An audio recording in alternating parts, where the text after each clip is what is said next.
All right, here's that property. We talked about it, and I told you this is my largest dollar rehab I have done on a single wide mobile home. And this is the final property.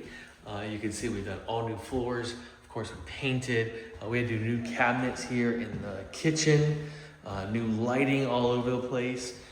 This addition was not in great shape, so we had to redo a lot of the flooring here.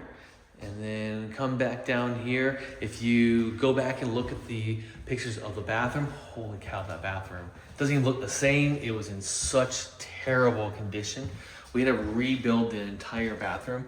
As one of my friends that came in here said, I wouldn't shower in there if I had rain boots on. It was so bad. It was like a really nasty, weird shower this way. So now we have a tub in here as well, because we know that a lot of people like a tub over a shower.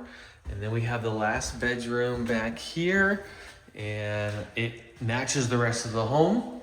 So that's what it looks like whenever I have to do a north of $30,000 rehab on a single wide under 1,000 square foot. Part of that is inflation. Part of it is it was a large rehab. They did not take care of the property, and we wanted it to look nice for the next people that are going to be moving in.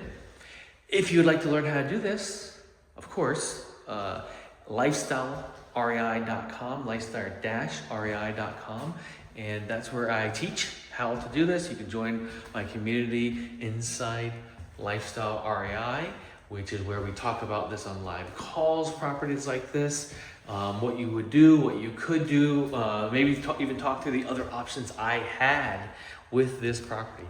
So if I can help you out, I would love to, and make your day fantastic.